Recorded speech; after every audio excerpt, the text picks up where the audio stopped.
বাংলাদেশের রাজনৈতিক অঙ্গন মোটামুটি বেশ ঘটনাবহুল হয়ে উঠেছে দিন দিন।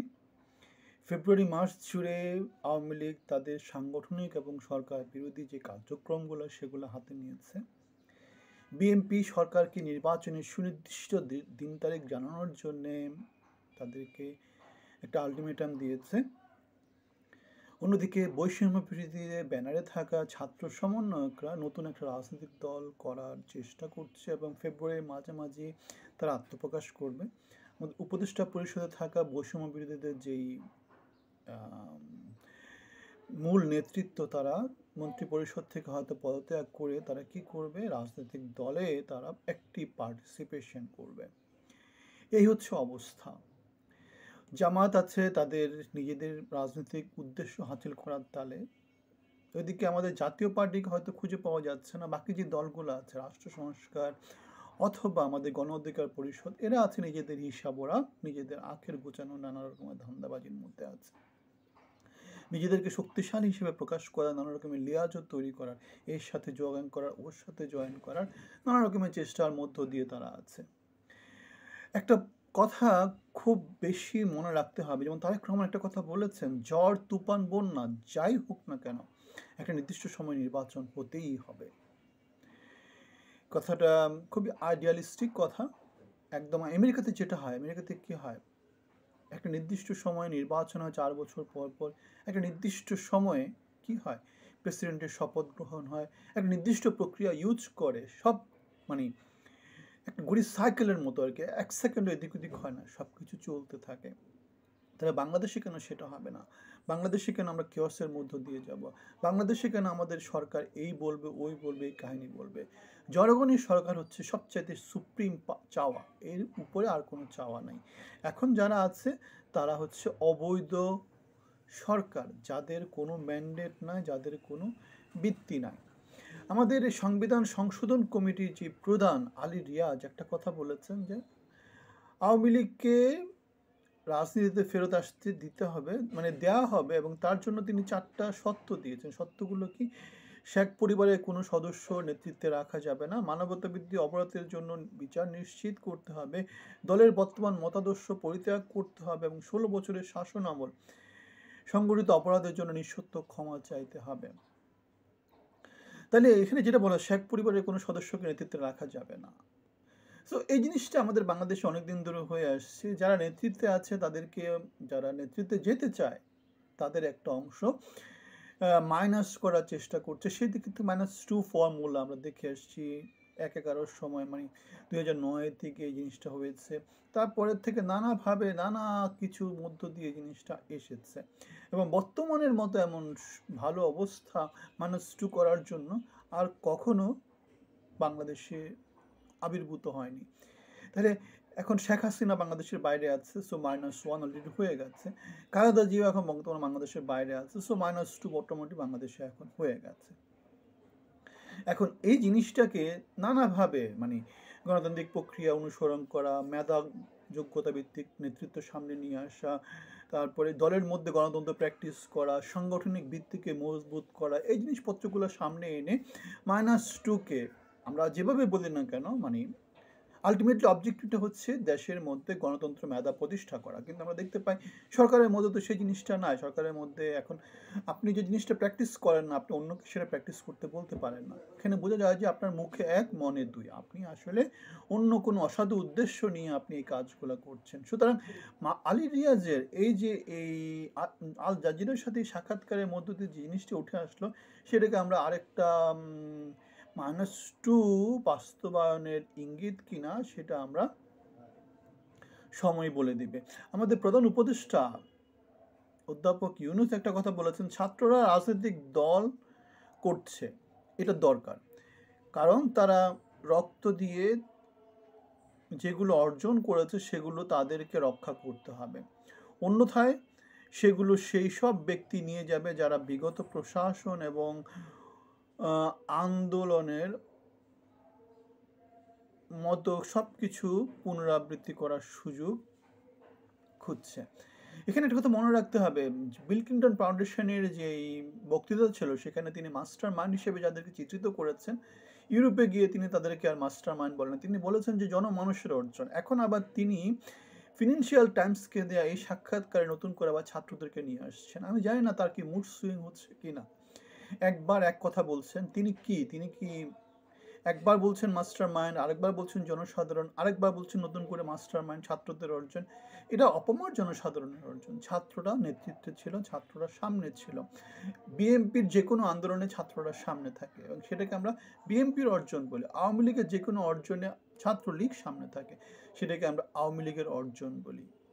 যে কোনো জায়গাতে, যে কোনো জনগোষ্ঠীতে ছাত্ররা সামনে থাকে, সেটা আপামর জনসাধারণের অর্জন থাকে। এখানে তিনি ছাত্রদেরকে মানে তরুণ নেতৃত্বকে তিনি সামনে এনে বা তাদেরকে ক্রেডিট দিয়ে তিনি বাকি জনগোষ্ঠীকে কি করছেন, হয়তো বা পেছনে ফেলে দিচ্ছেন, বিভাজন তৈরি করছেন, তিনি বিভাজনের পথে হাঁটছেন।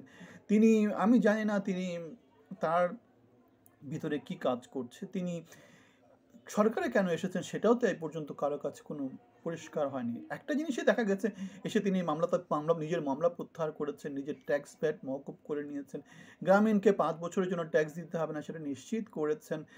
আমি এছাড়া তো অন্য কিছু আর দেখি না, দেশে অন্য কিছু হয়েছে। সুতরাং একটা জিনিস এখান থেকে কনক্লুশন করা যায়, কেননা মানুষ তো মুখে বলে না, কাজের মধ্যে সেটা দেখা যায়। তাহলে তার যে কার্যক্রম, সেখান থেকে এটা স্পষ্ট যে তিনি তার স্বার্থ হাসিল করার জন্য সরকারে এসেছেন, বাংলাদেশের জন্য কিছু করতে এসেছেন সেটা বলা যাবে না।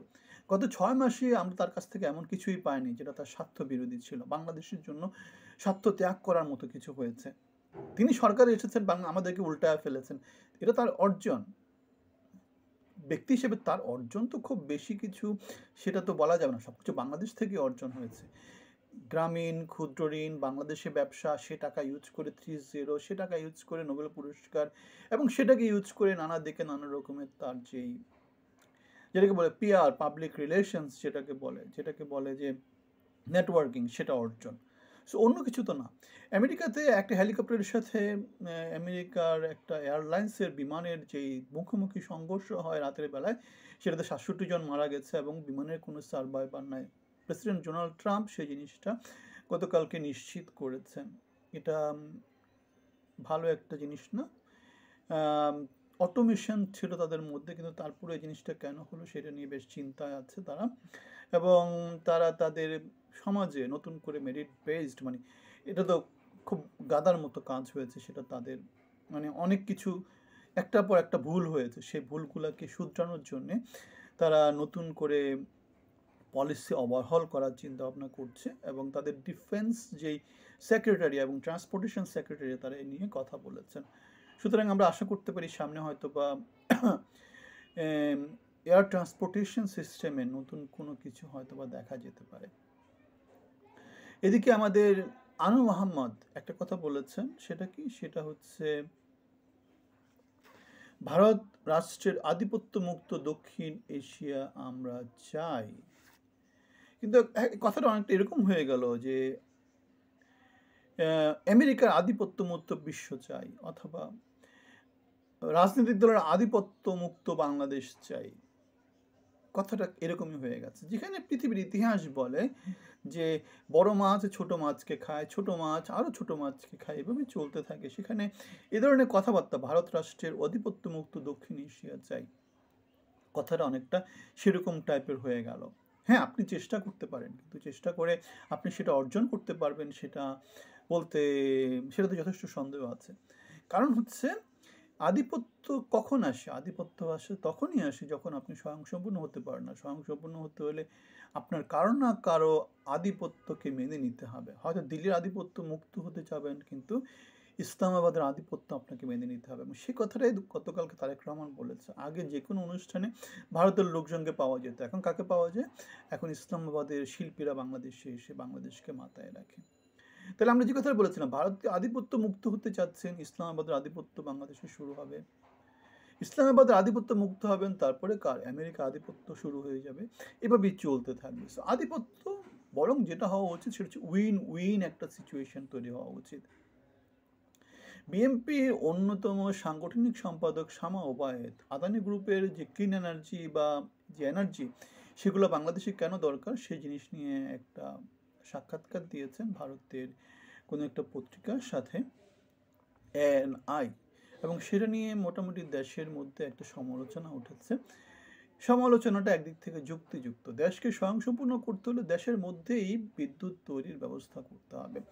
কারণ হচ্ছে, এবং সেটা উইন উইন বেসিসে। কারণ হচ্ছে কোনো ক্রিটিক্যাল ইস্যুতে অন্য কারোর উপর নির্ভর করা যাবে না। সেটাকে তারা কি হিসেবে অস্ত্র হিসাবে ইউজ করবে।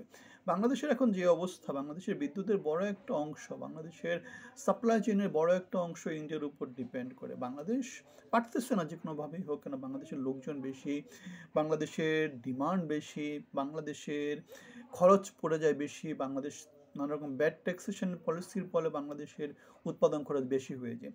সেই জন্য বাংলাদেশে যে আলুর দাম ৭৫ টাকা হয়ে যায়, ভারত থেকে আসে ২০ টাকা। বাংলাদেশে যে ডিমের দাম ১০ টাকা পড়ে যায়, ইন্ডিয়া থেকে সেই ডিম আসে ৫ টাকাতে। সো বাংলাদেশের ট্যাক্স পলিসি, ব্যাড পলিসি, বাংলাদেশের প্রোডাকশন সিস্টেম ওভারহল করার জন্য একটা মনে হয় সুদূর প্রসারী চিন্তাভাবনা করে স্ট্র্যাটেজিক একটা ডিসিশন মেকিং, স্ট্র্যাটেজিক পলিসি বাংলাদেশের আসলে কাজ করা উচিত। নাহলে বাংলাদেশ কোনো দিন কখনোই শিল্পায়িত হতে পারবে না, বাংলাদেশ উন্নত হতে পারবে না। যেভাবে রক্ত বেচছে কোথায় কোথায়, মালয়েশিয়াতে, সৌদি আরবে, এভাবেই চলতে থাকবে। সস্তা শ্রম অথবা যেভাবে কাপড় তাপড় তৈরি করছে সেটাও এভাবে চলতে থাকবে। কিন্তু এখানে যদি আবার সে আগের মতো ব্যাড ট্যাক্স যোগ করা শুরু করে, সেক্ষেত্রে আবার এই শিল্প আবার মার খাবে। কিন্তু এখানে তারা ব্যাড ট্যাক্স যোগ করতে পারে না, যোগ করে না। এখানে সস্তা শ্রম দিয়ে লোকজনকে মোটামুটি কাজ করা, যার ফলে পৃথিবীতে বাংলাদেশের পোশাক শিল্প বেশ ভালো একটা পজিশনে আছে।